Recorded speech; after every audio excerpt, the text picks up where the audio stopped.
Madam, Elise.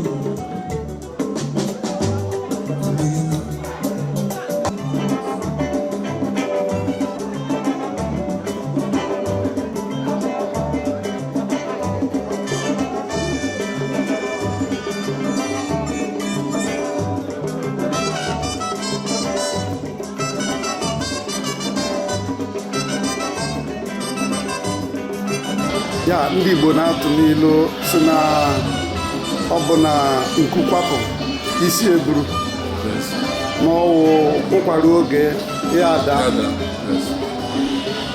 nwekwara ihe na-eme Chineke na mberede ọ na-akwọcha aka were ọkụ gụnye nwatakịrị n'aka na-asịkwa na ọkụ agụnyere nwata n'aka anaghị ere ya bụ onye nọ n'onyonyo a unu n'elu ugwu abụọ Ogiriga nwafọ amụsiri ike n'ala Igbo ụbọchị taa bụ nnukwu ụbọchị dịka nna ikwu ịchapụtara ke ihe na-eme n'ụbọchị taa. Today bụ ndị Igbo na-emechi afọ ndị Igbo kọmitii na South-West Germany a na-emechi afọ bụ ike na Chukwu otu o so bido from January to December ọrụ ya chọrọ achọ arụsọ ya ọrụ ike asịka maka ọnụ kele Chukwu otu na-edu anyị edukwa ya na-aga mana ka a na-ekenekwu ya ọrụ isikwu ya na isi ya a na-ayọkwu ya na-esi ya achọ ịbanye hospital wee na-edu anyị nwabụo nwanne anyị achọkwa achọkwa. So that's the essence of this kind of a party a na-eme.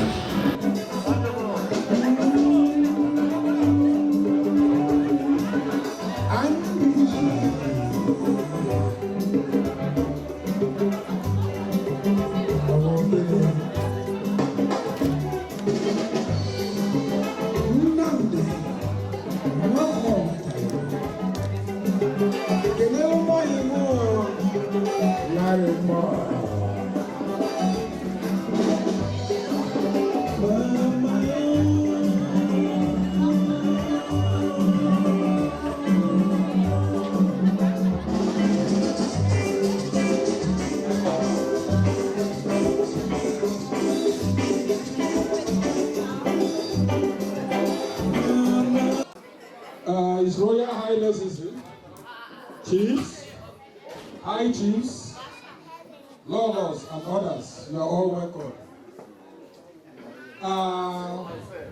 As you can see, we are on our end of year party today, celebrating it as usual to give thanks to God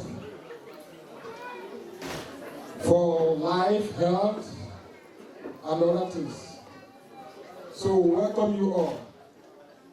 And we are like to appeal to all grown men and ladies in this house. Please, we are going to rush all our program. But as the program is going on, I want every man and woman here to respect him or herself and listen carefully, just for 3 minutes. Then you can start with your noise. I can only tolerate the children, no problem. They can be loud as what they want, but not adults like us, please. So I hope people will cooperate. We would like to start with our program, and then while we are waiting for others, those that are here should be handling things the way it's supposed to be. And as usual, this year's end of year party is something extraordinary because we, the executive and members of Igbo Union, South-West Germany, Freiburg, decide to use this opportunity to celebrate our sisters, our wives, and all Adandi Igbo. You are all welcome. It's like they are sick. Okay, no problem. Okay, but we are celebrating you people, so I'm not hearing it the way I'm supposed to hear it today. What I mean by our wives and our dads are women born of Igbo origin. And our wives, no matter where you come from, you can be a German, you can be a Jamaican, you can be wherever you come from. So long you are married to an Igbo man, you are automatically part of us and part of our women. So a round of applause for that. It is a good thing to have Igbo man as a husband. So I would like to start off with opening prayer. And I would like to call on our brother, a Reverend Father in Freiburg, the Catholic Parish Reverend Father in Freiburg, to come and lead us with opening prayer. I'm talking of Father Ernest. Please, Father Ernest, come and help us with opening prayer. We want to thank God in a special way for leading us throughout this year. In the course of our journey in life, we have arrived at this point, and so we want to thank God. Nara, nara, o, narekene, narekene, nanyo. Odewani, narekene.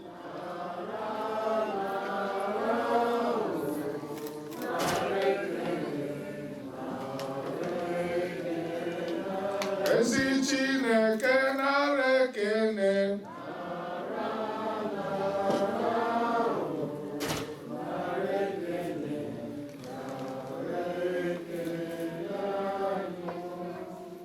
We want to stand on Psalm 95 to praise, thank God for this year. Come, bring out our joy to the Lord. Hail the Lord who saves us. Come before him giving thanks. With songs let us praise the Lord. A mighty God is the Lord, a great King above all gods. In his hands are the depths of the earth, the heights of the mountains are his. To him belongs the sheep, for he made it, and the dry land shaped by his hand. Come in, let us bow and bend low. Let us kneel before the Lord who saves us. For he is our God, and we, the people, who belongs to his pasture, the flock that is led by his hand.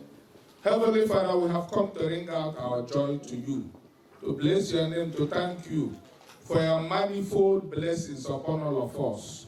Since January of this year, till as the year is fading away, we have gathered to thank you, to bless your name, to tell you that we are so grateful for all your protection, your guidance. Heavenly Father, you so loved us that we have not recorded any tragedy. This year, you so love us that our children are growing healthily and in your own fears. We thank you for the brain that you have given your children to prosper in all the directions of our lives. We bless your name. We thank you, O Heavenly Father. Today, we are gathered as a family, the Igbo family, here in Freiburg, praising you, thanking you for everything that you have done for us this year. Abba, Father, you have blessed our wives, you have blessed our children, you have led us in different areas and destinations this year. Many of us have flown, many of us have driven, many of us have embarked in different tasks this year. And you have seen us through. We have gathered to say thank you, Abba Father. As we are gathered, we also ask you, Lord, to continue to protect and bless us. Bless the host nation, Germany, that we are, that has provided us with all the good amenities, securities, and everything. Abba Father, many of us will also be embarking on journeys during this yellow tide season. Lead us safely to our different destinations. May we enjoy the holidays in our different areas. Bless us as we go. Bless us as we come back. May your name be held holy. We thank you also, Abba Father, for the gift of new executives of the Igbo Union. We entrust the leaders into your care, and we ask you to lead them right, to direct the affairs of our union with good faith and love for all. May this gathering bring abundant blessings upon all of us. May your love be upon us, O Lord, as we place all our hope in you. We ask all this through Christ our Lord. May the blessing of Almighty God, Father, Son, and the Holy Spirit come down upon you and remain with you now and forever. Amen. Thank you, Reverend Father Ernest. Di na ụmụnne bụ ugwu nwanyị. Nwanyị abụghị di onwe ụmụnne.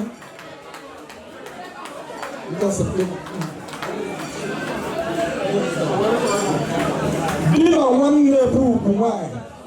Ọ moto anyị nwa bụ ụmụ nwoke choose for the women. At least nwanyị abụghị di o nwere nwanne. Nwanne ya bụ ugwu ya. Ifuru nwanne na-aka abụ ugwu nwaanyị karịa di ya. Because ụmụnne nwaanyị anaghị eji nwanne nwaanyị egwu ego. Ọ dị enwe ike ịbịa aka anyhow. Ụmụnne amaghị aka anyhow. Language school ndị Igbo ga-amalitekwa again. And onye wụ the administrator language school ndị Igbo ga-awụ Reverend Father Ernest.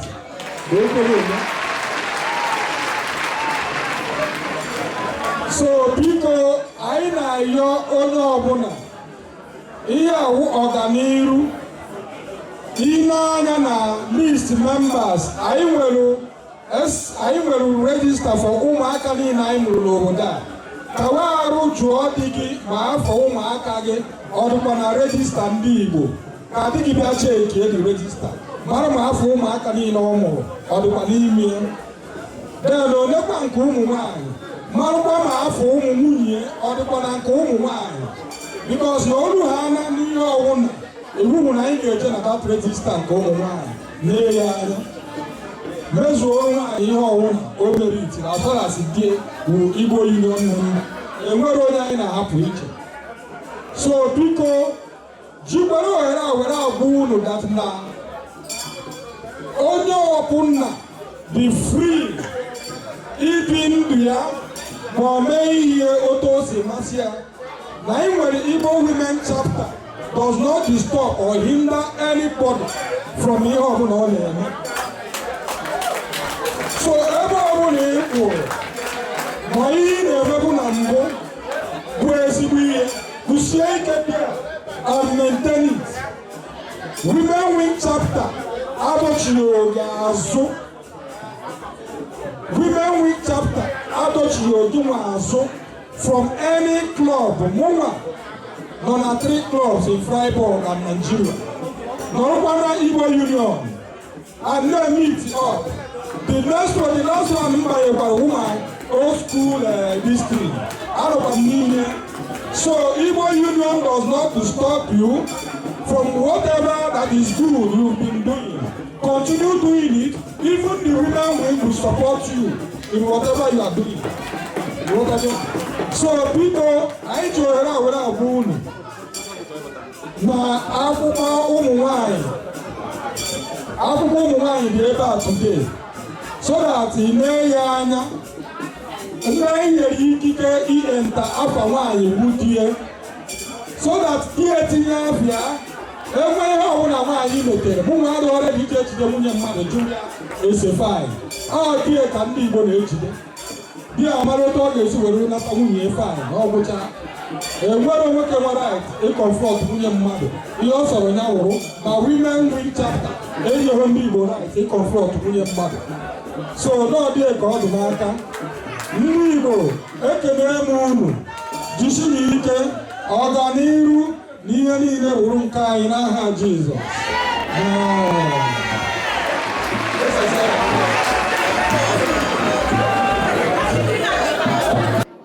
Once again, I would like to remind all of us again that we are here celebrating our women as part of us.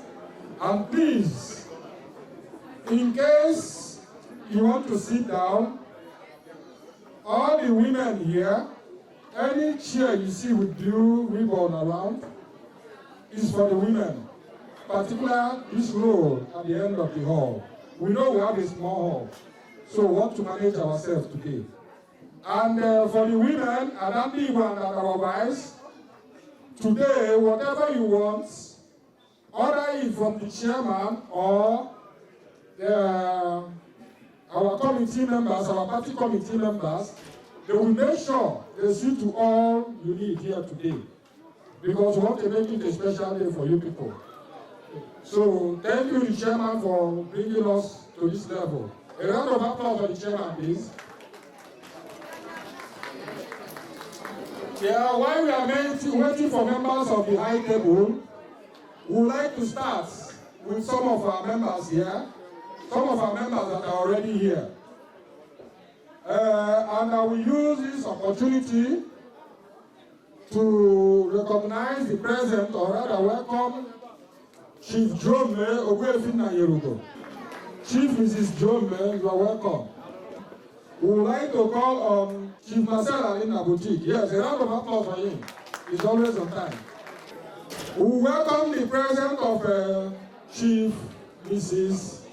Ngozi Fernando, Adadio Rammandibo, our first title holder woman in Freiburg. A round of applause for her. It's not easy.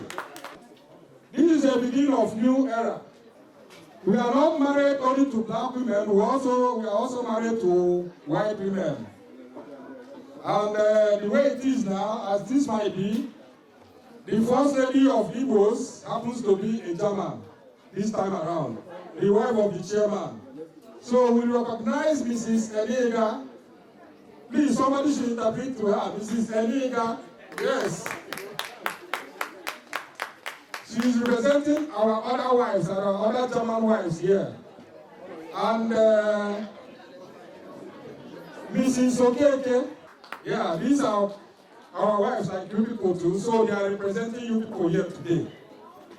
Whatever you need or whatever contribution you want to give, you can see them. We will know about it. I want to use this opportunity to recognize all our past chairmen.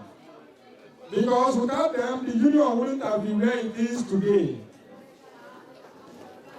So, on behalf of the past chairman, the oldest past chairman here is Chief Ugochukwu Okolo. Please, to the item.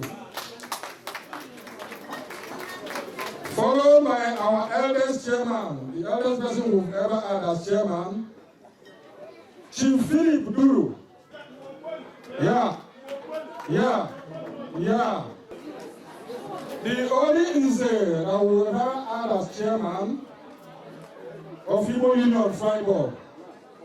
Nze Innocent Nwawolu Ake Kuchioma. Yeah. Then we come to the level of our youths in Freiburg. They are no more youth, they are grown men with family. But we recognize them as those that met us here. And whatever we are doing, we want some of them to be part of it and contribute, so that we will know the mind of the old and the young. I want to use this opportunity to welcome Honorable Obinese, OZO EMENA. No. The next person on the list is High Chief Chris Udo. High Chief Chris Udo Spencer.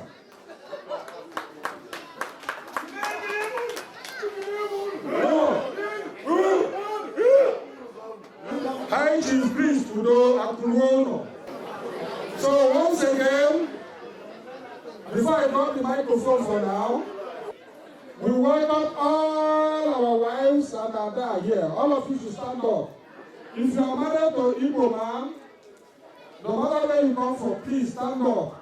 And if you are born of Igbo origin, please stand up. Please, all the men, a round of applause for them. A round of continue clapping until I say stop. Continue clapping. Continue clapping until I say stop. Continue clapping until I say stop. Igbo born! Igbo born! Igbo born! I don't wait for I don't want to Where's one? Everybody should sit down. Thank you. So, DJ.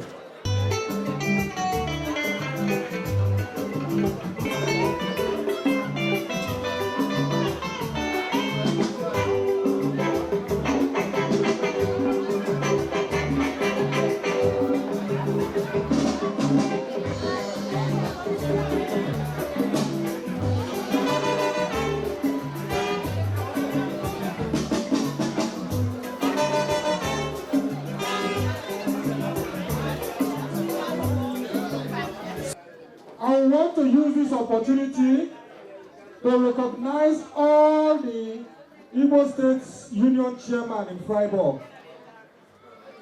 Anambra State, Mazi Chris Omameze, is he here? Mazi Chris Omameze for Anambra State. Then Enugu State, as our chairman is the host, the next person to him is Chief Chris Omara Ochendo. Chief Chris Omara Ochendo for Enugu State, is he here? Then the next person is Abia Delta. Mazi Ngozi Obolu. Mazi Ngozi Obolu. Okay, a round of applause for you, please.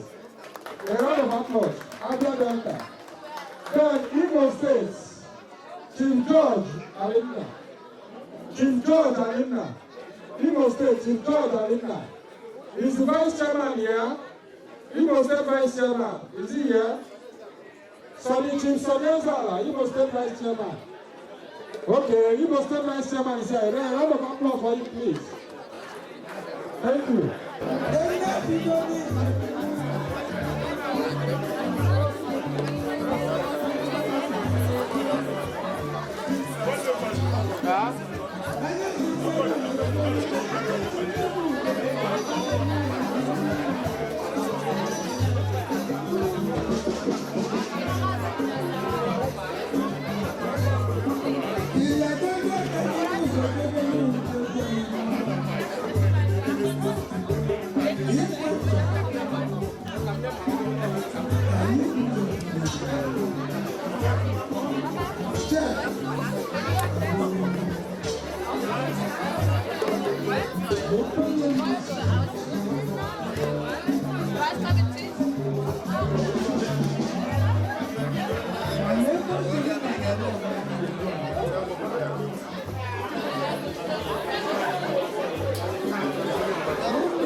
Chief Sonny Ezra, Vice Chairman, Igbo Union Freiburg. Please come to the table, let the Vice Chairman now. Thank you. While the light refreshment is going on, we will start with our program today as we are waiting for the Chairman and the special guest of honor. Maazibiri Kuduru will help us when we are waiting for them to be supported by Ugochukwu Okolo. So we are now on one of the important program we have today. Is ushering in our chairman. Is ushering in our chairman, the host, Igbo Community Union, Southwest Germany. I want our chairman to be honored by our wives and others. Indiada and our wife. You people will usher our chairman in, as he has a very big package and surprise for Indiada and our wives. Please, kindly help us, cooperate with us, because we are here for one Igbo and unity. So please, to come and dance and welcome our chairman. All women here, please. All women. Wife and Ada.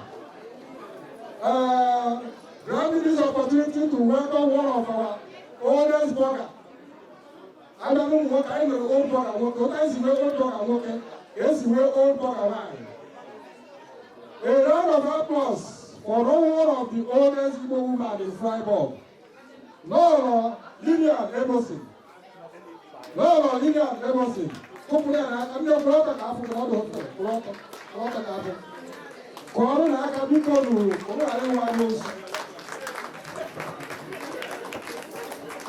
So, welcome you all. Chairman, are you ready for us? DJ, are you ready? We are starting now.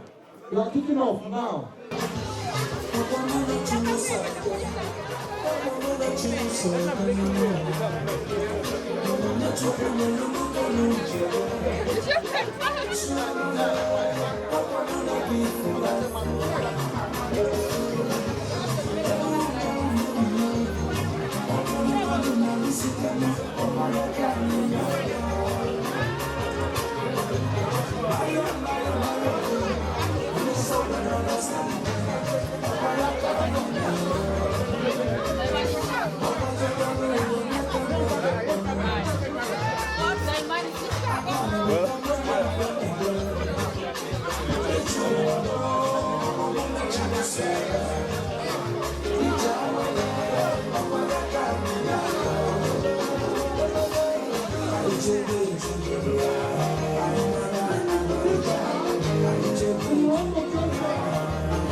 Some people will get food to shop, but they know their own is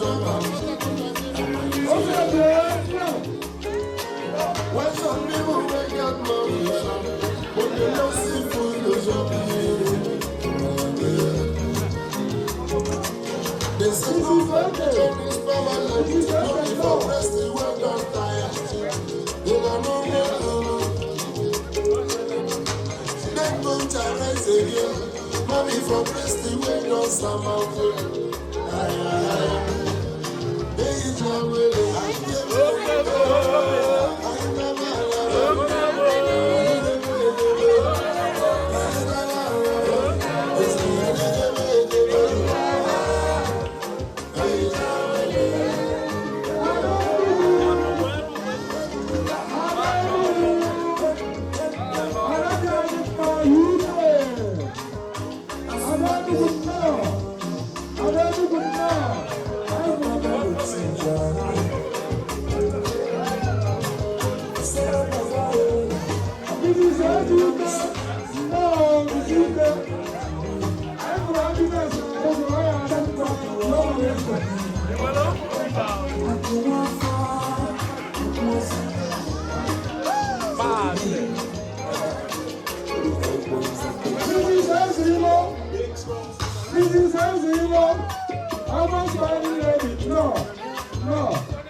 Yeah.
Thank you.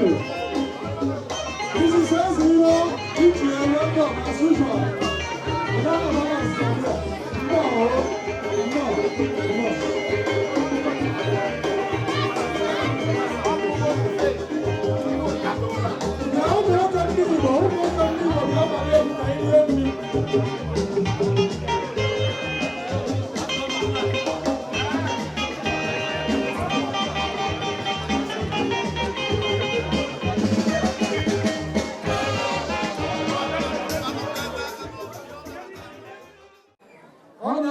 From Switzerland.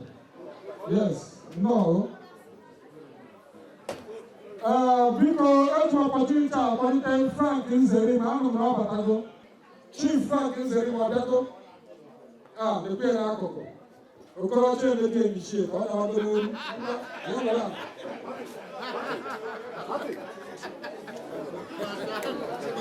This is Nzeri. No.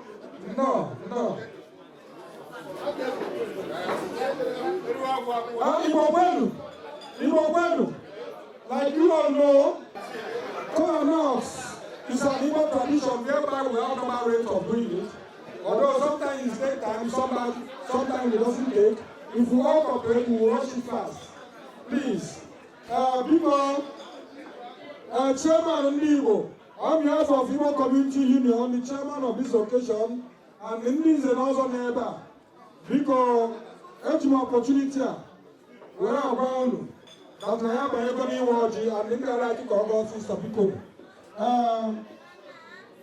To my other hand, to the chairman of this occasion.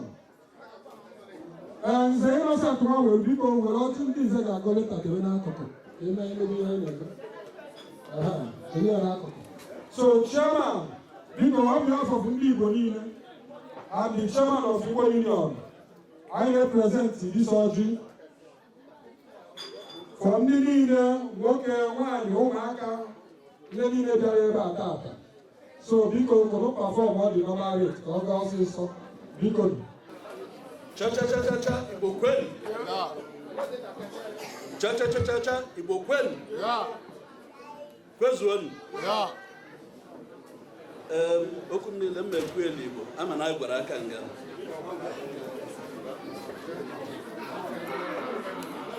Ndị Igbo nọ ebe a.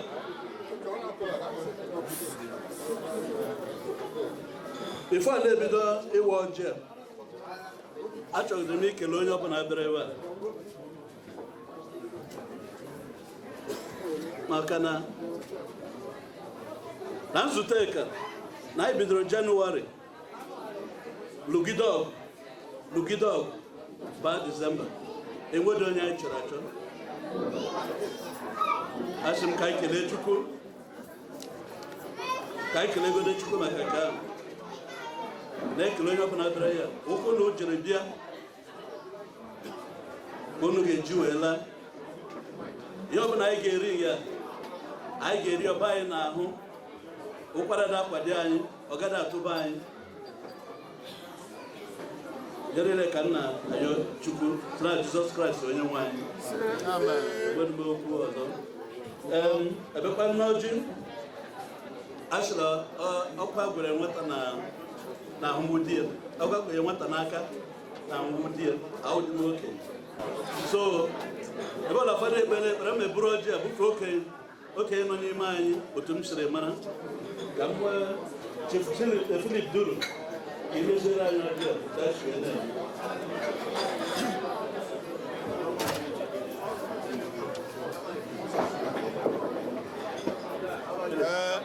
cha Igbo kwenu, Igbo kwenu, Igbo kwezonu.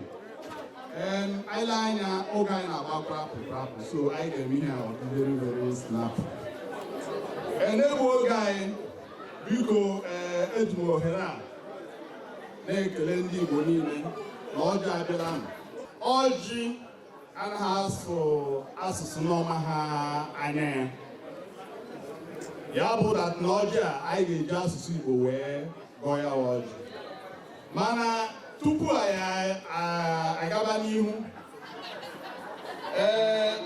etugo m ohere a wee okuo ndị okenye ole nọ n'etiti anyị ebe a iji wee gosi ha ọjị.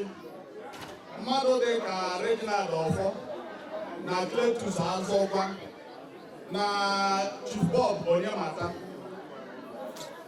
ọjị abịagolu, ndị Igbo tara ya ọjị n'ihu. Ejikwa m ohere anyị again na-ekele chekwa ndị nze na ndị ọzọ na ndị chiri echichi dị iche iche n'ime etiti anyị, ma onye ụkọchukwu nọ n'ime etiti anyị ebe a na ọjị abịagolu.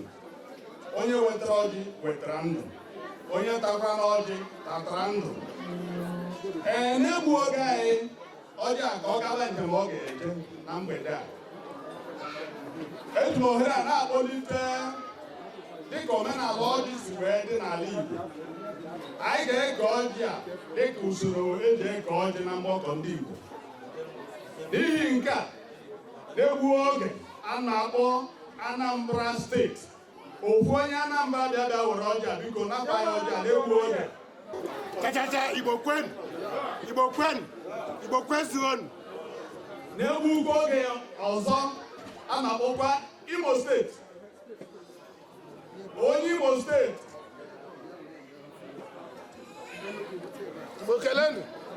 na-egbu oge biko na-akpọlite Enugu. Kedu onye Enugu nọ ebe a?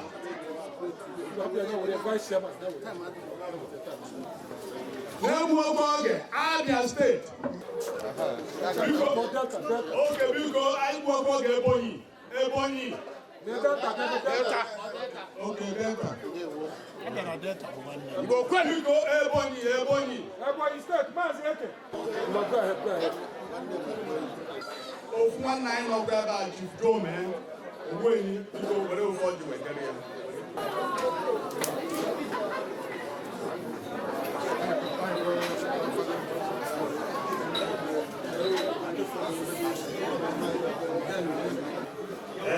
Ejikwa ohere a na-asị oke nnu nọ n'akụkụ ebe a bụ oche ndo nke izizi oge ụfọdụ.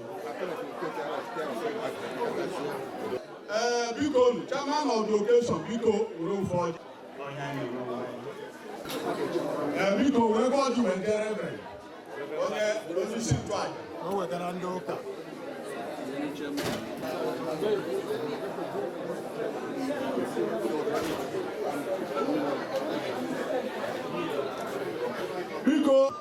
Biko wetara chairman ndị Igbo Union, Chief Enega Charles.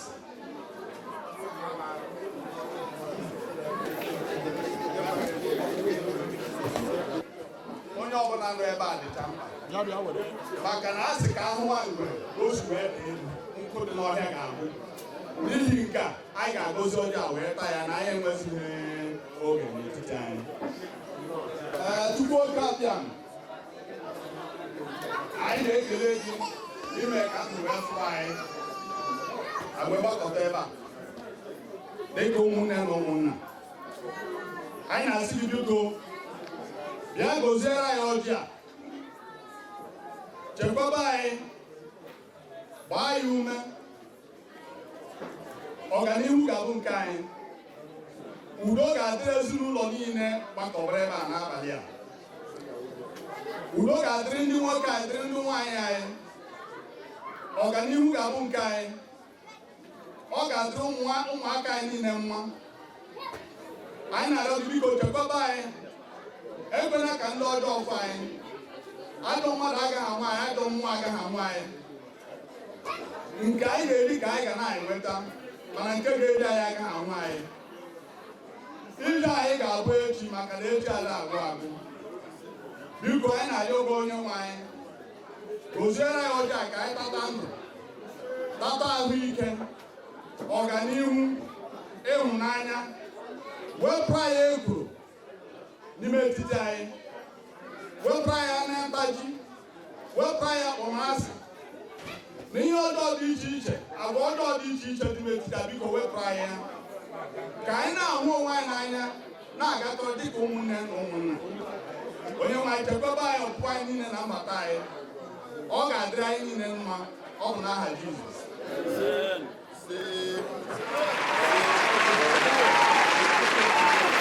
Thank you, Mazi Philip Uduru. Please, I can skip some other program here. I rush other ones, maybe a little theater. Please, today is serve yourself. DJ, while we are feeding our mouth, or our stomach rather, give us some music to be relaxing with. Thank you. That's it. Ana m ekele gị n'ụbọchị nke taa dịka o gwara anyị wee ghọta n'ọgụ nwa okenye anyị nwere na Freiburg awụkwa na okenye na-amụkụzikwa na anyị nwawo ụmụntakịrị ndị so gị n'azụ ihe wụ ihe ọma so onye mere anyị ji wee sị ka anyị jụọ gị ajụjụ n'ihe nke anyị mere n'ụbọchị nke taa maka na ihe anyị mere n'ụbọchị taa ịkọwakarịla anyị maka ya na nwa nkeji oge n'egbughị oge anyị ihe anyị na-eme n'ụbọchị taa bụ mmemme imechi afọ 2019 na dịka anyị si emebu afọ ọbụla na-ekele Chineke maka idobe anyị ndụ anyị niile ndị otu anyị niile ndị Igbo Community Union Freiburg anyị enweghị onye a chọrọ achọ n'afọ a Chineke dobere anyị ndụ dobe ndị ezinụlọ anyị niile ụmụaka anyị niile so maka nke a ka anyị ji wee gbakọtasị ka anyị nọkọ ọnụ wee rie ṅụọ wee nwekwa na ọṅụ na afọ a na-agụ na enweghị ihe ọbụla mere anyị na-ekele Chineke ọhịa anyị ji gbakọta ebe a na mgbede n'abalị a obi bụ m aṅụrịrị nne duto na end of year bụ only once ka a na-afụ ya and ọkwa na ife nnukwu ọṅụ na anyị niile na Chineke duru anyị n'udo ma ndị na-eje ọrụ ma ndị na-anya moto ma ndị na-eme ife ndị fele n'elu ife niile dị n'iche n'iche adọ wee bịa to the end o ife ọṅụ ka ọ bụ mekwa na na onye ọbụla nọ ebe a n'ụbọchị nke taa dispose inwe aṅụrị n'ife a na-eme.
Hello.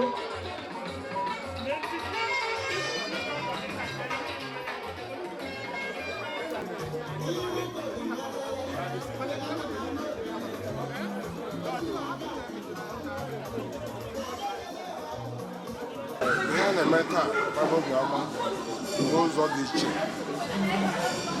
Adị m hapi ihe niile mere taa. Ihe a na-eri eri, ihe a na-aṅụ aṅụ ekele m Chineke, kelekwana ndị mere ọganaiz enweghị na ihe ekele m Chukwu dagodo Chukwu na ọ ihe ọma ka ọwa si na-eyi ka anyị na-ezukọ ekele Chineke bụ ihe ọma niile o mere anyị n'afọ. Mmadụ anwụghị enweghị ihe onye achọrọ achọ, ọ ihe ọma ka ọ were ekele dị Chineke. Na taa ihe a bịara ya taa enweghị ya kelee Chineke, gwa ya na ihe o mere anyị na anyị kelere ihe o mere anyị, na-anyekwana n'otu aka ka o doo anyị n'afọ na-abịa abịa, udo dịrị anyị, ogologo ndụ ahụike, ihe anyị na-arịọ Chineke n'afọ anyị na-abịa na ọganihu ụba ihe niile ka anyị na-arịọ Chineke ka o mezuoro anyị n'aha Jizọs Kraịst onye nwe anyị. Ana m ekele gị ọfụma maka otu mmadụ anyị ma na-ewu udo dịrị nwanne ọ na-anwa ka ọ ihe ọma ka ọnwụ ekele gị ọfụma dị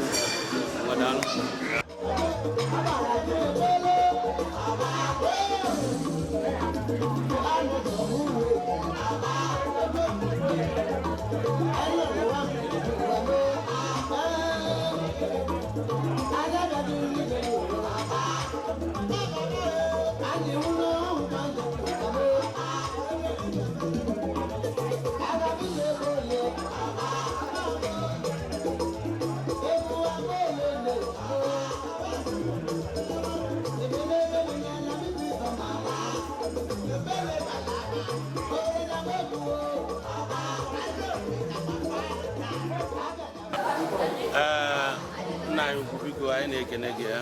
Thank you very much. Anyị si biko na kpọkere anyị onye ewu and ihe iji wee nọrọ ebe a n'ụbọchị taa because na onye ka anyị si ka anyị jụọ gị. Ekelere m unu ọfụma nke ukwuu a. Afọ m bụ Marcel. Anyị bụ ndị ochie bi n'obodo a. In the 1990s, I'm this time. I'm one of the founder and grandfather of this union. We have land and maybe the top.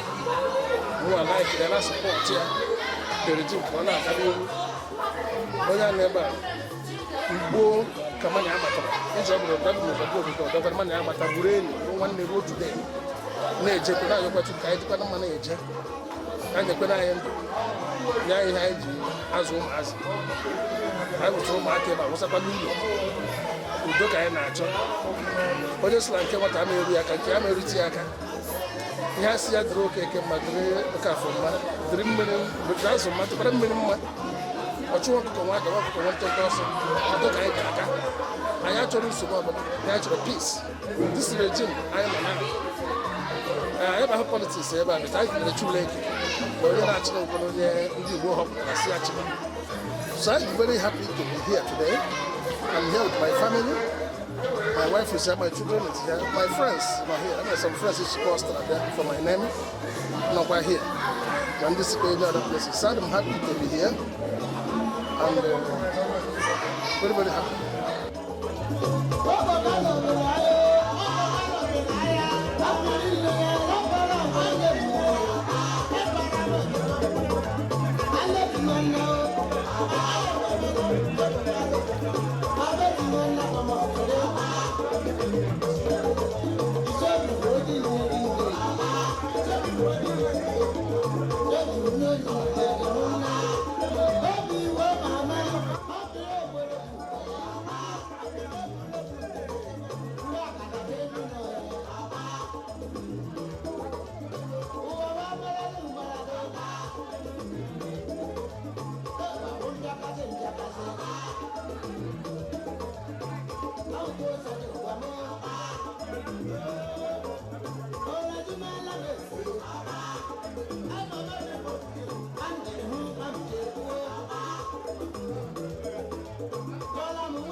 Members of organizing committee, they want to appreciate some of our members that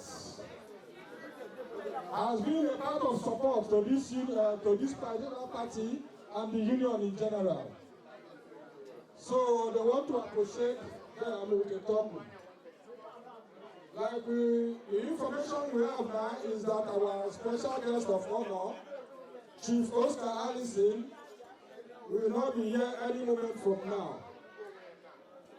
Although the organizing committee has planned that a message will still get to him wherever he is, to let him know that members of the organizing committee and the Igbo Union appreciate him for his support. So, Mr. Sonimweke, please receive this token for Oscar Allison. Let him get this message. A round of applause. The next person is the chairman of this occasion today. The chairman of this occasion today. He has been a great support to this union. We would like to appreciate him too today, which is the person of Chief Osita Obi Akurono. Akurono, thank you very much. We appreciate you. Thank you. We still have other package for people that will let you know. There are no Abari Igbo and Ada Igbo. Are they here today? Because I've not seen them. Abari Igbo and Ada Igbo. Abari Igbo, where are you? Master Ezilo, Abari Igbo. Yeah, a round of applause for Abari Igbo. A round of applause. What you don't want to do? What you don't want to achieve? A round of applause.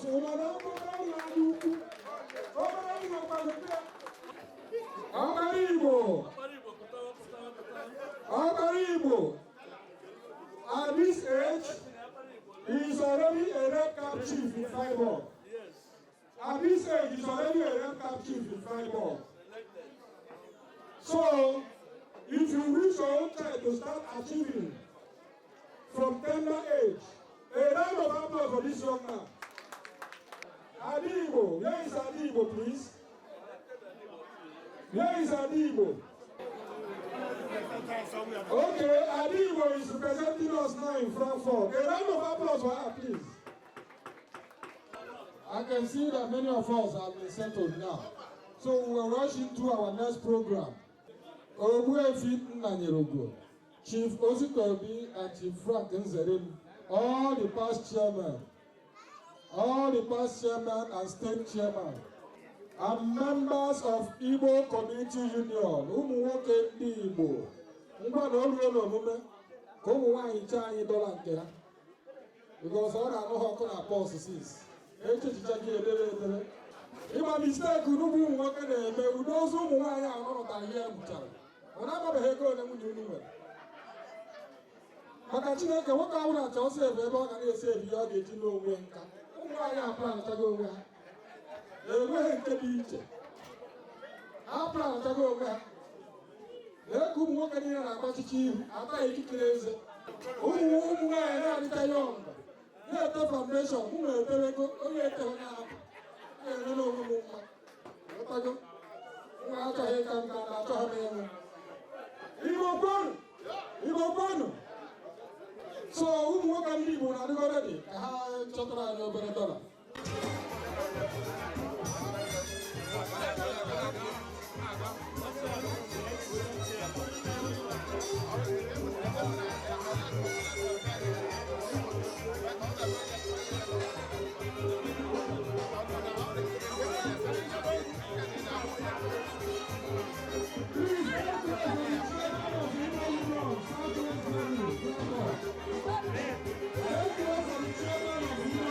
Thank you.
inakwaje kama okungwali goli katia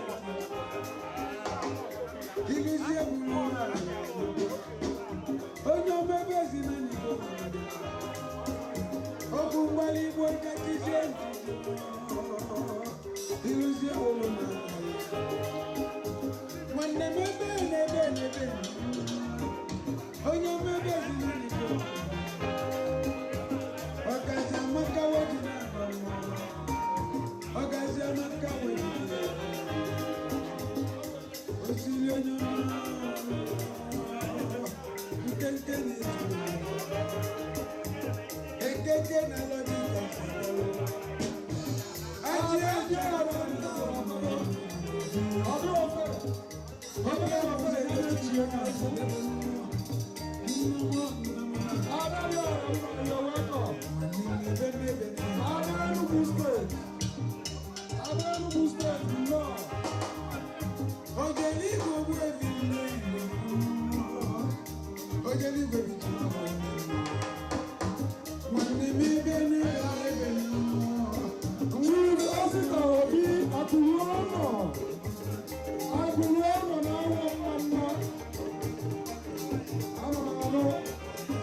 This is true. You are welcome.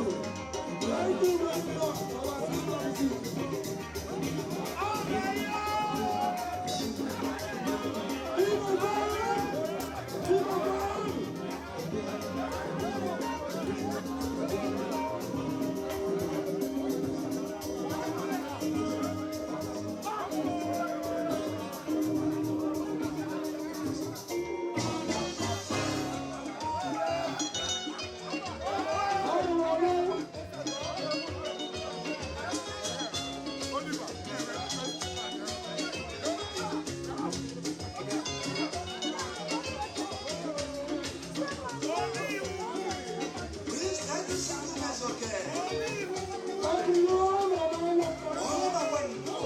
sister, national president.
This way.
welcome people.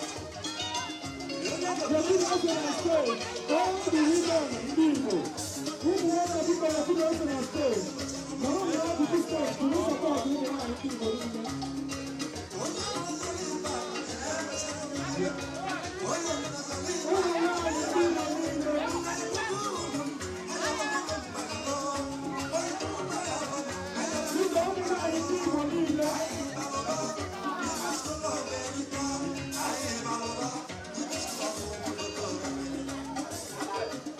Thank you,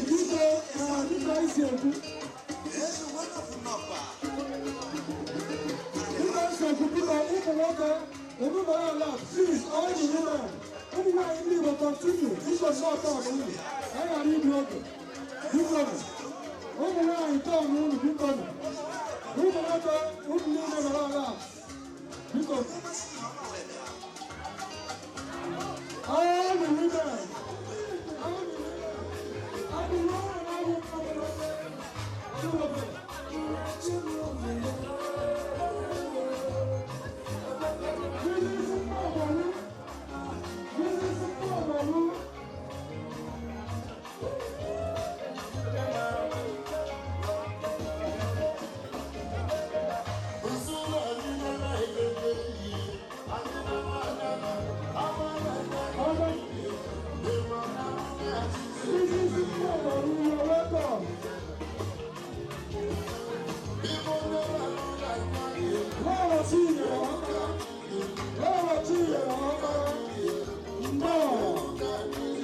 This is Bobby Ederson.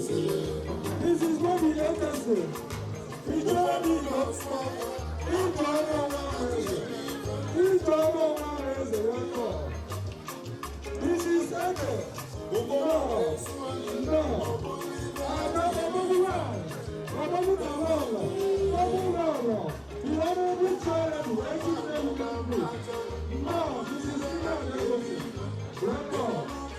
This is true Marita. This is true Marita.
For my ghetto, never forget where I come from, not from ghetto. I just want to say thank you,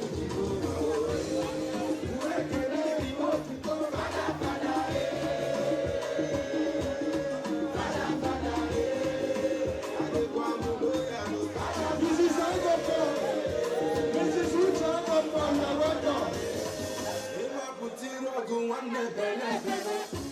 I call you one day you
no day.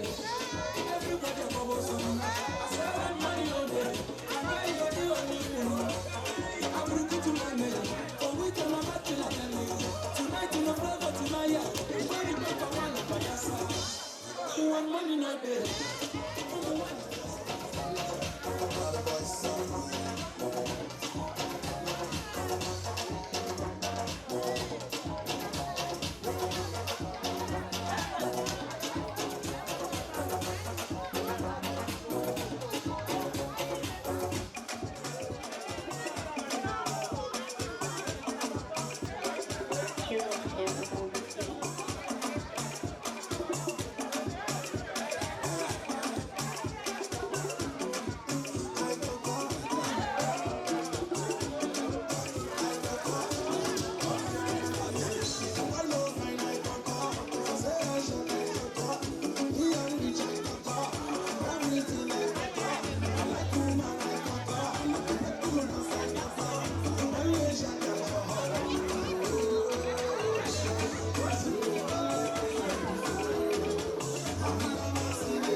These resolutions are unfortunately laws that will be acceptable to everyone, especially when it comes to election. Their families will be presented to us next year. So, I want to use this opportunity to appeal to all of our members to put aside their differences. And so, while we're celebrating, let all of us join our hands together and pursue the common goal that brings us together, which is peace and unity.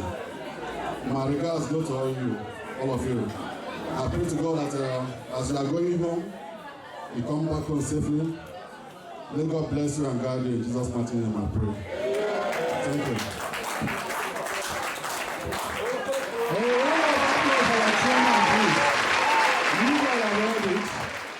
We pray to God that all these great plans he had for Igbos in Freiburg, that it will come to pass in Jesus' name. Talking about the unity in Freiburg and the women,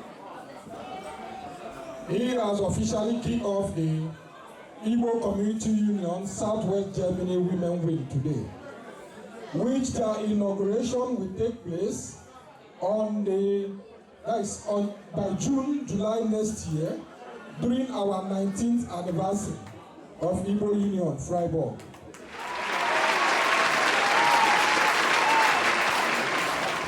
And the union made this clear that the men will launch their Isiago uniform that same day on 19th anniversary next year. Then before them, the Igbo women in Freiburg, all Igbo women, all of them. Because in our constitution, we're going to find out that any member of Igbo Union, his wife is automatically a member of Igbo Union and is covered by any, whatever you can think of, that the men benefit from Igbo Union, the wife is also covered. So, and the motto,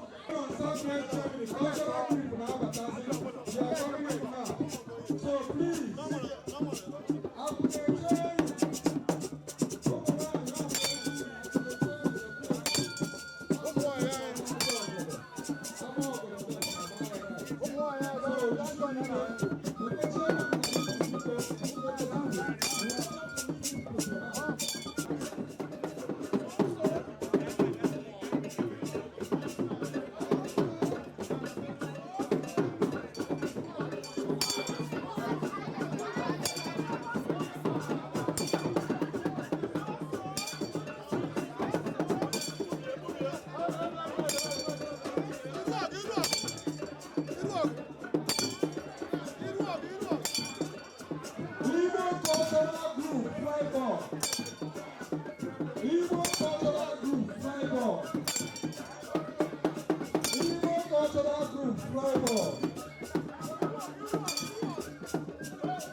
Igbo amaka. Daalụ.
anyị ekeleka gị n'ihi na a sị na Igbo bụ ibu anyị danda ma ihe mere n'ebe a n'ụbọchị taa ọkwa afọ juru gị na ndị na-achị na obi dị ha mma maka ọchịchị gị. Thank God. Since I got the mandate, Igbo chairman I've been said there's a wind of change. Amen. So the wind, everybody is feeling the positive wind of change in Freiburg. So I thank God for that. I'm actually going more strength to achieve my positive mission for Freiburg. Ekelekwa gị n'ihi na ya bụ na when the righteous is in authority the people rejoices. Ele ebumnobi gị maka ọganihu ụmụ Igbo na Freiburg na Germany na ụwa niile. Ife m n'obi ebu ha but I got some pick some few prominent ones need the urgent attention. Like since 10 years now, Freiburg I don't know. I'm working on this overhaul. I'm working on this overhaul. That's at the away group. So my first assignment as chairman, get a concern the wine, guiding unity. I know I started there by secret women, Southwest and women wing. I worked there before. This woman wing, but the neutral body, got a show that the whole women I want to Freiburg. A kind of forum where they can be interacting, exchange of minds and ideas. Kind of it's a creative a forum for mutual coexistence among our women. Yes. Then after a woman. Today can create for the woman wing. We'll kick it off today. Yeah, man. Yes. Now, about the government like a man, will introduce a ICU uniform for Igbo community union, men's uniform. I wore that before. So now, next year, June next year, so my achievement 90th anniversary. That's the day I got launch. We are uniform, ICU uniform. Okay. Launch this woman wing on that same anniversary, 2020. The reason why is to create that unity and the mutual and the friendly environment among our community here in Freiburg. Thank you, sir. Anyị ekelekwa gị. Ama m na ihe ibu n'obi karịrị akarị. And Chineke anyị onye họpụtara gị ga-agba gị ume ga-ewere mezucha ebumnobi gị niile n'ebe ụmụ Igbo nọ n'ihi na only be prudent. Onye ọbụla ṅụjuru mmiri ara afọ bụ onye ma na-atụ mgbe ọbụla ọ rigoro n'ọchịchị na ọ rigoro ebe ahụ maka onwe ya ọ maka ọdịnamma ndị ọ na-achị. Ya bụ ekpere anyị n'isi gị hụ ka Chineke onye hụrụ obi gị were hụkwanụ na ihe ọma ibu n'obi na ọ bụ ihe ọ ga-awụ nke ịtụpụtacha ya na ọ ga-abara ụmụ Igbo uru ya were sị gị kwado gị ka ị bịa chịwa anyị na-arịọkwa ya maka nkwado siri ike, na-arịọ ya maka ahụike nke ezinụlọ gị na ebe ị na-aghọta ihe gị na ụmụ gị na-eri. na-asị ka onye nwe anyị gbaa gị ume dịka mbido ejiri lee na mmemme a taa gaa ọfụma na-enweghị nsogbu ọbụla. Ya wụ ihe a ndị Igbo si na a na-esi na mmiri eji akwụ aka na-amata nwata gịrị ga-eriju afọ. Ya bụ ọfọ ogologo ndụ ka anyị na-agọrọ gị, ọfọ ọganihu ya na ọfọ nkwudosi ike, n'ihi na mgbe ọwụla onye nọ n'isi kwụ n'eziokwu mmadụ niile agaghị alaikita ya. Kama the Bible says we shall know the truth and only the truth shall set us free. So I am wishing you every good luck. I'm wishing you well, your administration, both ndị gị na ha na-achị, ka a na-enwe ntụkwasị obi, na-enwekwa ọgbakọ pụrụ iche nke ị ga-esi n'ime wee nweta ebum n'obi gị ya na afọ ojuju. Ya bụ onye nwe anyị nọnyere gị, gọzikwa gị maka mmemme a nke bidoro ọfụma na-endịkwa ọfụma. Onwe onye dụrụ ibe ya aka n'ọnụ, nwekwe ihe ọbụla mere na mmiri gbara kasa, ya na aṅụ gbara kasa. ọ ga-agazirịrị gị n'aha Jizọs. Thank you very much. You're welcome. God bless you.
Nna anyị ukwu, omeihe ukwu, anyị na-ekele gị n'ụbọchị nke taa.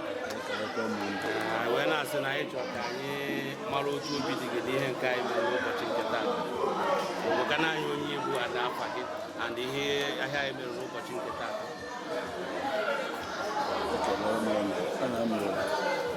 Chief Eugene Isika Obi, akụrụ ụlọ 1 na Wọmụmụ, Kamlọlọm, Osodieme. Na m na-ekele Chukwu maka anyị bidoro Jenụwarị na-eba Disemba na onwe onye anyị lụziri, onweghị onye anyị chọrọ achọ, onwe onye chịbata bata, Chukwu mee ihe ọma. Ya bụ mgbe naanị ka ahụ anyị nwere every right ikele Chineke. Naidewo afa bụ Lọlọ Lọvlin Osodieme, Oriakụ Chief Igbo. Ihe m na-agwa unu n'ụbọchị taa bụ na mmemme emere n'ụbọchị nke taa na ọmaka ndị mmadụ bịakwara n'otu anyị si tụwa anya. A sị na gidigidi ugwu eze, a sịkwanụ na agbakọ onye ọma mere ọgba. Otu anyị si gbakọta, onye ọbụla etinye aka, ihe niile eriri n'ụbọchị nke taa, ihe niile a ṅụrụ n'ụbọchị nke taa, ozu onye ọbụla, enwe onye si na orughị aka.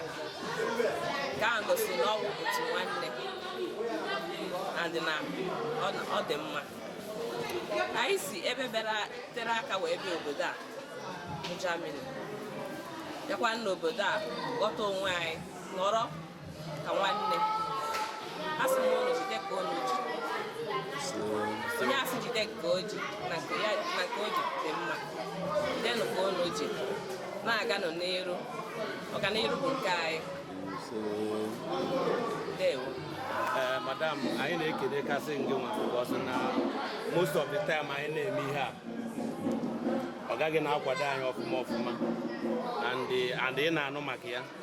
Ọ bụrụ na obi adịrọ gị ọcha, I don't think na onye toruru ka ị toruru ga-ekwe ka di ya na-eme ụdị ihe dị otu a, mana ọ na o gosiri anyị na obi dị gị ọcha na ihe dị gị na-eme.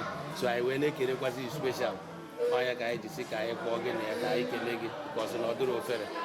Ngwadalụ. Thank you. Mgbe ga na anọ ọfụma. Ngwadalụ.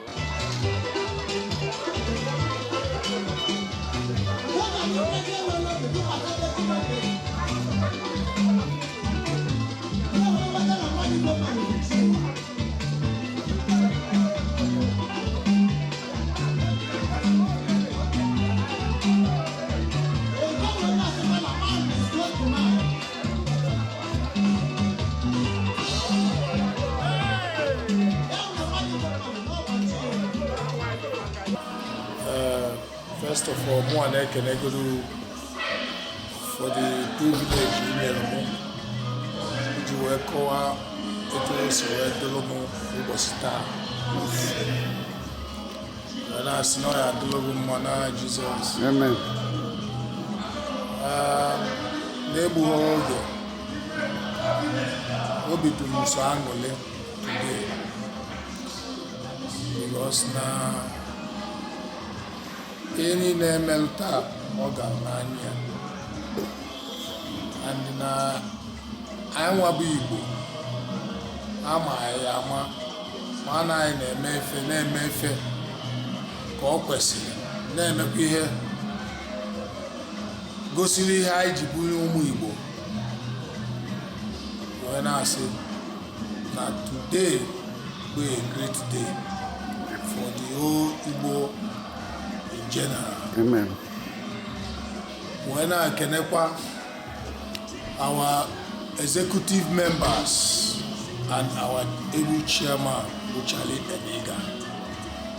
When I can our floor members and all Igbo in general. Amen. Ime kaini na ga ukoma. When I see na ukwa ji we bia ba taa. Amakali nke anyị ga-eji nke anyị ga-abịakwa ọzọ ga-amakali nke anyị ji wee bịa ebe taa maka na a sị nọ nwa gaa ije gba ọsọ wee na-asị na ọ ya adịla anyị mma wee na-asịkwa na ebe ọ bụ na anyị jikọtara nwa anyị ọnụ na Freiburg a wee bụrụ one umbrella etu a ka Chineke esi wee jikọta anyị ọnụ. Onye na-enweghị ọ ya enwe. Amen. Onye nwebuo before ga-enwe. Amen. Onye nwere enwe ya enwekwa mmụọ. Hey, attack Ozde. Wee na-asị ka Chineke nna nọ n'eluigwe bụ onye anyị chekwubere, bụ onye anyị ji maka ya wee nọ n'obodo a, onye kpọtara anyị obodo a, onye ma nke ya eme taa ọkwa nke ya eme echi, ya dula anyị n'udo ka anyị na jekwuru ndị anyị hapụrụ wee na-asị Chineke nna ya dula anyị ma n'aha Jizọs. Amen. Ka ị gọrọ ka o rere nwa alụfuo ya gaziere gị towe ka ume ji.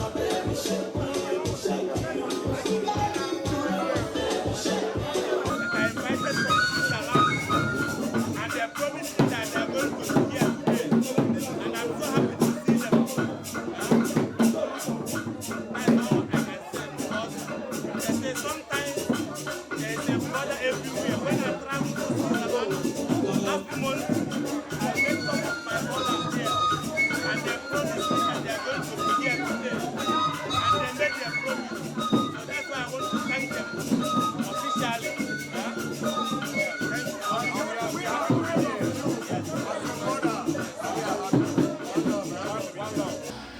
Ọhaneze na-ele onyonyo a onye nọ na onyonyo a ugbu a bụ otu onye hiwere ya were na-agbọ na ihe gbasara ndị Igbo Germany ọkasịkwa na Freiburg. Mgbe m bịara ọhụrụ n'obodo a ya nwa ka m hụ ya nwa nabatara anyị ọfụma were chịkọlata ụmụ Igbo ọnụ and ọchịchị ya pụrụ iche. Ọ dịkwa ka ihe m hụrụ n'ụbọchị taa o yiri ka ihe ya nwa na-eme mgbe ọ wụ onye isi mmemme a mgbe hụkwa ya ebe a ruo ugbu a mmemme na-apịachi. So ọ ga-adịrịrị mkpa dịka nna Igbo Community Union South West Germany ka itiriri ọnụ gị were kọwapụtara ọhaneze onye bụ na otu isi wee hụ mmemme a na-abịa na mpịachi n'oge awa dị ugbu a. Ekelekwe gị nwanne anyị nwoke afọ m bụ Ugochukwu Okolo. Mụnwa bụ chairman union na 2008 to 2012. In fact, mụnwa bụ the only person chigoro union na ugboro na-abụ. And etu isi wee kwu mgbe m bachakwara afọ m na ihe mebigasịrị emebi anyị wee jidekwa ihe niile nwa na onwe usokwe mee ka enwekwa chenji e nwere mgbe ahụ. Anyị jidekwa ihe niile dozichaa ya ihe gbasara ma ego ihe ọbụla mara ego na anyị nwere na akpa anyị mara etu anyị ga na-esi ebe ọbụla anyị na-eje. So emechakwa anyị hand over to ndị ọzọ agawa mechakwa union anyị abịafọkwa na union anyị ada aga etu o si suppose ịga onye maka o ji wee dịka nke taa dịka ihe mụnwa na-emebu ine anya fụ na ọmụnwa na nna agagharị ebe niile na-eme sure that na ihe niile dị maka onye m kwere nkwa na m ga-eme maka ndị nke agbata kịta agbatakwa bịa kpọọ m sị m na nga na-enye aka mgbe ọbụla nsị na nga na-enye aka. Ihe a bụ first test anyị megoro ha ndị test anyị mere work out ọfụma union anyị ga na-aga n'ihu anyị na-ekene Chineke ebe etu o si rute anyị ebe dị etu a kịta and nyeri na anyị na-eche na afọ na-abịa onye kwara anyị aka maka anyị nwere nnukwu ihe anyị bugasị n'obi na anyị ga-eme ma ihe gbasara ebe ụmụaka anyị na-agụ akwụkwọ ma ndị ụmụ nwaanyị anyị ma ịrụ ụlọ ebe anyị ga na-abịa nọ maka na ndị anyị bi na be ha ndị be anyị na-eme mkpọtụ ọka nkụ. So anyị nwa n'idiri ụlọ nke anyị ọ ga-awa anyị bịa emere mkpọtụ etu ọbụla anyị chọrọ ebe a nwe anyị ga-achụpụ anyị. Anyị ekeleka gị nna ikwu ọkwa na ya ka ndị si na onye ogologo anaghị ezo n'ọhịa and onwekwenye ka m ga-esi emecha onyonyo a ma ahụ onye dịka gị with all the respect I have for you ma bịa pịachielawa n'otu ahụ ọkwefugo n'ugbu a agbala m ndị ọzọ ajụjụ ọnụ o nweziri ihe dị iche na ihe ikwuru ugbu a nke bụ a na-asị atụọrọ ọmara ya amara atụkwara n'ofere ya efe isi n'ọhịa. Ọ bụrụ na anyị nwee mmadụ abụọ na mmadụ atọ dị ka gị na Freiburg ama m na ihe ga-adị mma ya bụ ọfọ ogologo ndụ ka m ka na-agọkwara gị kasịkwa jide ka iji n'ihi na onye asị ya jide ka o ji ọ na-eme dị mma ndị onye ọbụla ị hụrụ ihe ọma na-emere mmadụ ibe ya n'anya onye ahụ kwa ọganihu ya nobody can stop it. Ya bụ ekpere m na-ekpere gị ka Chineke dowe gị ogologo ndụ na-anọnyere gị ebe nsụka gị niile ka ihe niile bụ ihe ọma ibu n'obi ka o mere mmadụ ibe gị ka o mezukwe n'ezinụlọ gị n'aha Jizọs. Ekele ka m gị nnọọ otu etinye aka ya ga and ebumnobi m kwa n'afọ na-abịa abịa na ọ ga-adị better than today. In the name of Jesus. Amen. God bless you, sir. Thank you.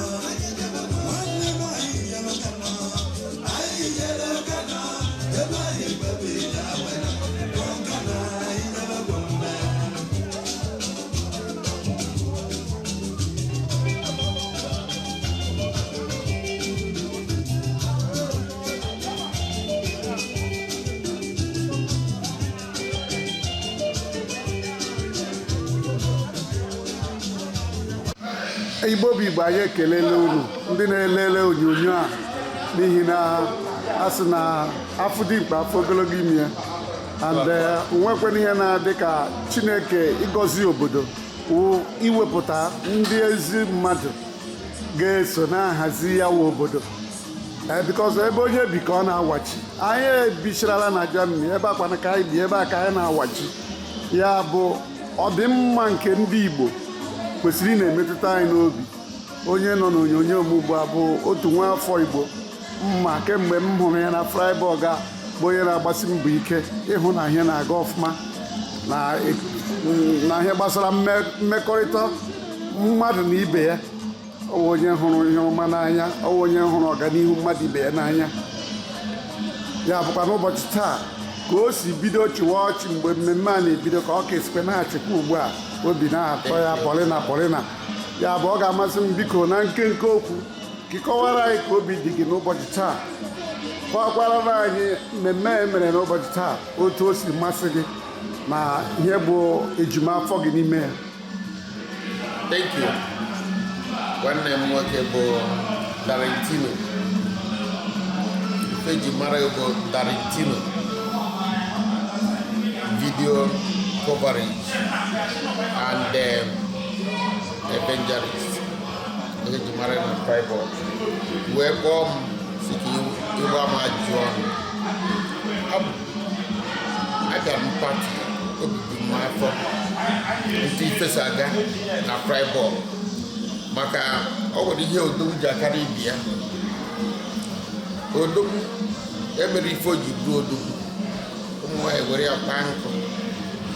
Odogwu ya emere ife o ji bụrụ odogwu, ibugodo odogwu n'isi gị maka ama m oge m jere ụlọ ọgwụ a dịrị m ozu bụ nwanne nwoke na-azọ gọvanọ Abia steeti. Eziokwu ka asị. Eziokwu. I was there. O wee tie. So a na-emere mmadụ ntu o si eme ntu omu ya si ede. So jide ka iji onye si jide ka o ji a na-eme ihe ọjọọ. But onye si arapụ ka iji n'onu Igbo anyị bụ onye na-eme ihe ọjọọ. So mụ abịa ọzọ eze nna Chedo nwa Chinemere nke mbụ n'Opunofia ndị Agụ na Freiburg. Ndị mmadụ ma ahụ m eso ihe ọjọọ. Nkwu eziokwu ịchọkwa ịkpọ m asị nke a gbasara ya na ọ naghịzi echebụ uche. But mụ abụọ ya ji ọfọ eziokwu ka anya n'igwe ịghọtago. So iti aka na mmemme today ọ bata m ebe niile na-ese uchelu maka ndị tụrụ ilu si na ekwe na-akpụ dike ntu o si eme. Atịghị na ntụ si eme ọ bụ na o duru Igbo mma ha ya asị m kwụsị. Bet mbata Igbo amakwa na mbịa a na-ebudo ọnụ to me. So ụtọ dịrị Chineke okike nke eluigwe.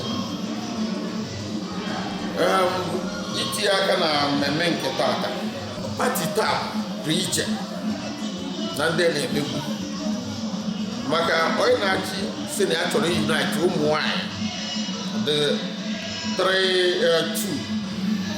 ndị nke a na-aza nka ndị nke a na-aza nka. Ọ sị na ya chọrọ ya kpụkọta onye ọbụla ọnụ kpụkọta ụmụ nwoke ọnụ. It's a good move. And na mmemme anyị ọ bụrụ oge na ndị Igbo enwee ọrụ nke fa ya bụ otuto. Ngwanụ ka a gaziere anyị ekele ka m gị rinne maka ohere ọma anyị wepụtara iwe gwa anyị ka obi si dị gị ya nakwa nọ atụmatụ ị na-atụ maka ihe ga-adịrị ndị Igbo mma. Ana m asị ka onye nwe anyị gbaa gị ume ma onye kwere gị ma onye ezinụlọ gị ma onye mgbagharị gị niile ebe ọ bụrụ unu pụtara were kwado mmemme e mere n'ụbọchị taa, kwadokwana ọchịchị nke dị ọhụrụ na Igbo Community Union. Ihe dị mma ga-akọntinu na-eme na ndụ gị n'aha Jizọs. Ya gaziere gị rinne. Udo. Ochendo. Ochendo. Ochendo.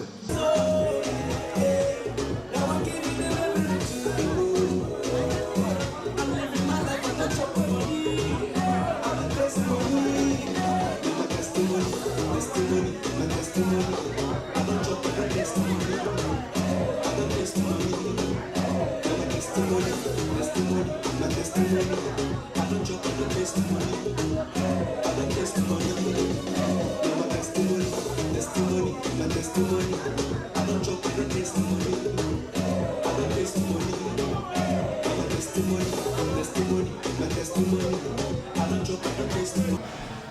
Igbo be anyị daalụ dị nne. Afọ m bụ Charles Okeke. Abụ m onye ụmụ ojii gburugburu Okodu mmiri manyụrụ ọkụ. Abalị magodo oji na oji ya na. Imagine. Ike Okodu si anyị jebe. Na ebe ọbụla anyị nọ na ya bụ ọkụ esi anyị. Imagine. O so n'ihe butere anyị obodo a. Amen. Ekenekwa ndị nke ịbụọ. Yes, sir. Obi dị m aṅụrịrị nne. Because na onwe mkpụrụ okwu na-abụ ịdrọpụ isi na onye ife ọma na-adị mma iji ga-abụ ije mmiri. Ife ọma na-adị m mma rinne because na mmadụ alaiki ebe ndị be anyị na-enwe nsogbu. O nwere ihe ikwuru esi onye fụ eziokwu ya kwuo the only thing m believe na ndị be anyị na-ala akụkụ. O nwere nke nna m gwara m ọ sị m na ịgwa onye nke ọ dị anara ụtọ. Ihe ọ pụtara bụ ọ sị ya bụgoro n'ọyọ personal person mere ihe ọjọọ. Esi ya nwanne m na ịdalụ nke a. Onye fụ eziokwu ya kwuo. Anyị nwa bụ ndị Igbo bido na alụkwaba onwe anyị nke bụ eziokwu. Ifu sky abụla our limit. Ọ sị anyị bụrụ na 5 and 6 o mejọ na alụsị ya na omejọ. Ofu ihe m na-emedebe bụ na enwere m nsọpụrụ mana ofu ihe m na-achọrọ bụ onwe nke ndị be anyị na-asị bụ ọ na-abụrụ eziokwu. Ya ime ihe ọjọọ isi mgbọ Charles asị gị ya mana mma na ife ọjọọ aga m ekweta nke ahụ. Imekwa na arịa asị ma asị gị anyị na ọ bụghị ya n'otu a ka ọ dị suppose. So na ana m ayọ ibe anyị na ọ bụrụ na ha ga-esi otu a bibe ndụ ha na ihe ọma ga-abụ nke anyị. Ihe mere tata ịkpatụ aka na ihe obere bụ na obi bụbụsa obi aṅụrị because ị na-anya ịfụ na anyị mere ụmụ nwaanyị ndị Igbo wonderful na ihe na-emebu ha kpọbata ha na Igbo Union gwa ha na ha so wee nwere ha nwebe aṅụrị na agha ha na-eme adịrọzi anyị mma because na-asị na onye nwanne ya na aya ya ala n'ile obodo maka ifele na-emezi anyị nwa bụ Igbo Union anyị wee decide ya ka anyị kpọkọ na ụmụ nwaanyị anyị ma anyị gbakọta ha. Ekenere gị niile na mkpọpụta anyị kpọpụtara mgbe gbaa m ajụjụ ọnụ ma gbasịa ma ikoro ife dị mma. Ya gaziere gị nwe ka ọma. Tobe ka ome eji. Onye nwaanyị gọziwere m gị gọziwe ezinụlọ gị na mkpata gị niile. So dịka ị na-ala okpuru ụzọ ga-eruwere gị isi. Ekelekwa m gị ọzọ n'aha Jizọs.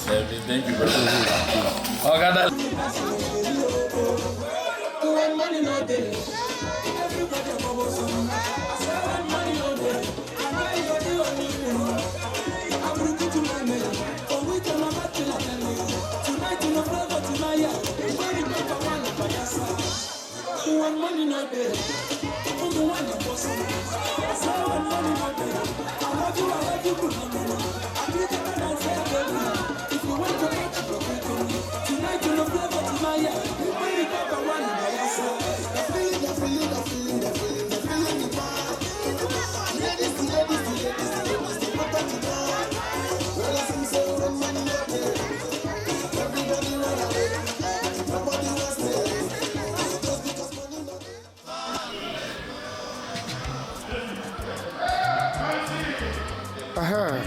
Ndị na-ekiri onyonyo a unu lepụ anya ugbu a unu ahụla nwanne anyị nwoke otu onye bidoro n'isi mbido were chịkọtawa ụmụ Igbo na Freiburg. Ọ ga-eji aka ya wee kọwaa onwe ya kọkwa n'otu obi dị ya n'ụbọchị taa maka mmemme a nke na-abịarịchi mpịachi ugbu a ka ha bidoro kemgbe ehihie. Biko nna ikwu kọwara ndị na-elega anya ugbu onye Igbo na ihe mere n'ụbọchị taa ka obi si dị gị mma ọ kasịkwa ebe o si gbasa ụmụazị ndị anyị na-amụ n'obodo a n'ihi na ndị nke mbụ m jụrụ ajụjụ ekwutechala ya otu obi si dị ha na ebumnobi ha na Igbo Union Freiburg. Biko ihe mere n'ụbọchị taa ka isi hụta ya n'ụzọ o si gbasata ụmụaka juru ebe a niile ndị anyị na-amụ ọhụrụ n'ụbọchị taa. Thank you, my brother.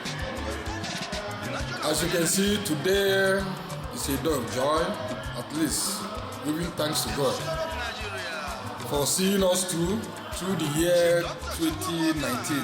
Now we are missing Jerebe now. So I know you Chineke the opportunity and Chineke for the new executive under the chairmanship of Mazi Charles Emega and the agenda of ndị Igbo iji wee chịkọta ndị Igbo ọnụ. So we thank God and nke kasị akpa ama obi aṅụrị bụ njikọta aka umbrella nke oseti tata jikọtara ụmụ nwaanyị ndị Igbo niile na Freiburg, which is Igbo Community Union Southwest Germany Women Wing anyị. Oke ikiri off today. Inauguration anyị na-abịakwa next year nke ga-akakwanụ ka anyị na-eme taa.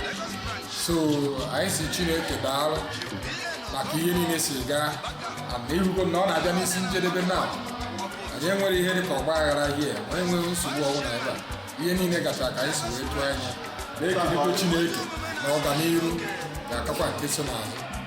So dịka anyị si kwuo na mbụ ahụmụnze MO bụ nna ya eze kwesịrị na amụrụ ọkangawawa na Freiburg.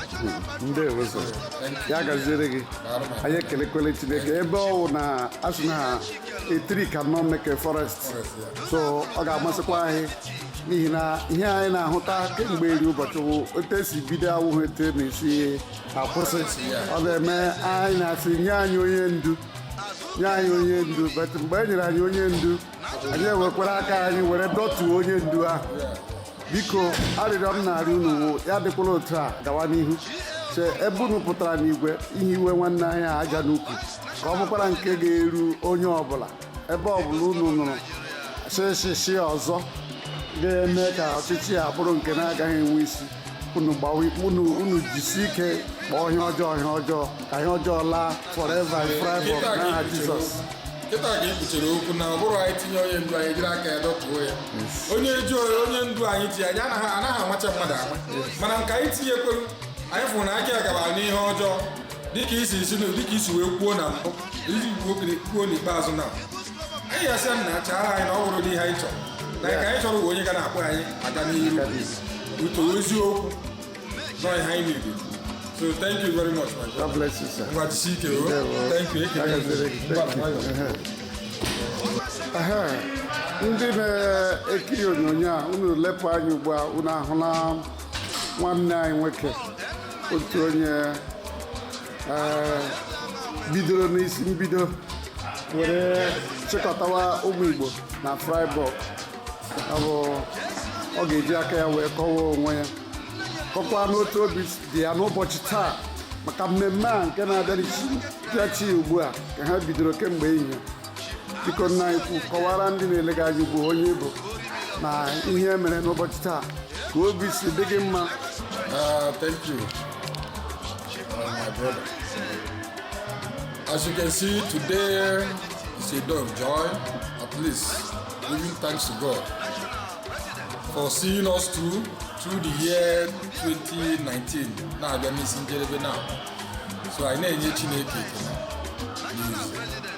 the opportunity a na-ekelekwe Chineke for the new executive under the chairmanship of Maazị Charles Emega and agenda ụmụfọ ndị Igbo iji wee chịkọta ndị Igbo ọnụ.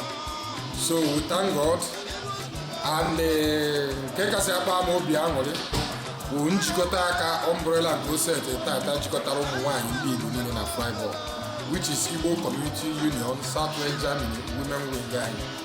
Oke ikiri off today. Inauguration anyị na-abịakwa next year nke ga-akakwanụ ka anyị na-eme taa. So anyị si Chineke daalụ maka ihe niile si gaa na irugo na ọ na-abịa n'isi njedebe na anyị enwere ihe dịka ọgba aghara hie onye nwere nsogbu ọbụla ebe a ihe niile gacha ka anyị si wee tụọ anya na-ekelekwa Chineke na ọganihu ga-akakwa nke so n'azụ. So dịka anyị si kwuo na mbụ ahụmụnze MO bụ nna ya eze kwesịrị na amụrụ ọkangawawa na Freiburg. Ndewo ya gaziere gị anyị ekelekwele Chineke ebe ọwụ na asị na ha etiri ka nọ meke forest so ọ ga-amasịkwa anyị n'ihi na ihe anyị na-ahụta kemgbe iri ụbọchị wụ otu esi bido awụghị etu na-esi akwụsị ọ na-eme anyị na-asị nye anyị onye ndu but mgbe e nyere anyị onye ndu anyị ewekwara aka anyị were dọtuo onye ndu ahụ. Biko arịrịọ m na-arịọ unu ya dịkwala otu a gawa n'ihu ebe unu pụtara n'igwe ihe iwe nwanne anyị aja n'ukwu ka ọ bụkwara nke ga-eru onye ọbụla ebe ọbụla unu nụrụ shịshị ọzọ ga-eme ka ọchịchị a bụrụ nke na-agaghị enwe isi unu jisi ike kpọọ ihe ọjọọ ka ihe ọjọọ laa forever in Freiburg n'aha Jizọs. kịta ka ị kpuchiri okwu na ọ bụrụ anyị tinye onye ndu anyị jiri aka ya dọpụo ya onye ndu anyị ji anyị anaghị amacha mmadụ ama mana nke anyị tinyekwelu anyị fụrụ na aka ya gabara n'ihe ọjọọ dịka isi wee kwuo na mbụ iji kwuo n'ikpeazụ na anyị ya sịa na chara anyị na ọ nwụrụ n'ihe anyị chọrọ na nke anyị chọrọ bụ onye ga na-akpụ anyị aga n'ihu uto eziokwu nọ ihe anyị na-ebi. So thank you very much. God bless you, sir. Thank you. Ndị gbara mbọ dị egwu ndị anyị na-ahụ n'onyonyo a ugbu a bụ ndị gbara mbọ dị egwu na kichin were hụ na ihe niile a na-eme n'ụbọchị taa gara n'anya n'anya. Ana m ekele unu aha ndị Igbo na-ekele unu na-asị ka Chineke mekwere unu ihe ọma niile unu bụ n'obi ebe unu mere ka ndị niile bịara ebe a taa rie ṅụọ na-enweghị nsogbu ọbụla dịka anyị na-apịachi mmemme a aṅụrị enweghị ike ịkọ n'ezinụlọ unu n'aha Jizọs. Na mpịachi mmemme a nke bidoro ọfụma na-ende ọfụma aka ọrụ Chineke ma a sị na mmadụ anaghị ahụ ụgbọelu tụọrọ ya aka sị ya fere gawa a ga-enwerịrị onye na-anyachi ihe na-akpa aka n'igwe o wee na-efeli na-arịtu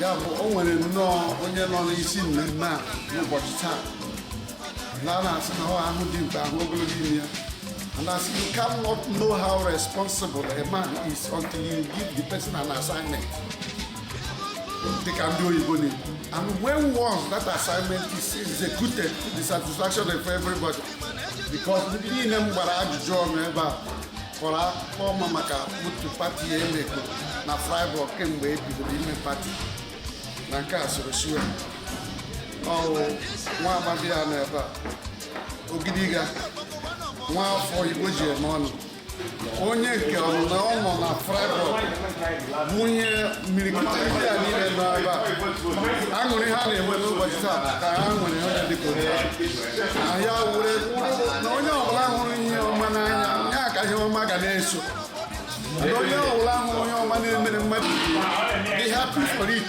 ya ka ihe ọma ga na-eme ya bụ biko nna anyị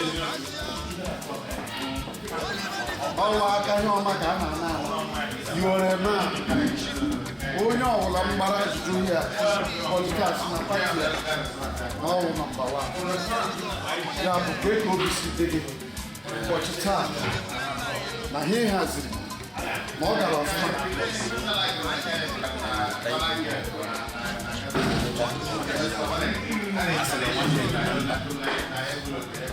Since Monagiji were married, we have been doing like brothers. Even when the going become tough in many angles, we always fight together, pray to God together to make sure that the truth always come out. Even though when there must be always enemy, but at the end of the day, yes, I'm so happy about it. You remember who you hit ọnọdụ mmemme a na-ete asị na nwere ihe eji mara onye adị nwere ihe dị n'ọkara aka remember I bidoro ọgbakọ na 2001 enwere ihe mere anyị ji wee bilie ka ihe enwere history ihe mere ihe enwere otu nwanne anyị nwoke ụlọ wee sị na adịrịkwuru ozu nye na pled ndị anya Naijiria ndị tobajizie ozi na Naijiria I will go to the paper in Yamata or 4th year man. The youngest then, even second to the youngest to somebody in return. No, I have then.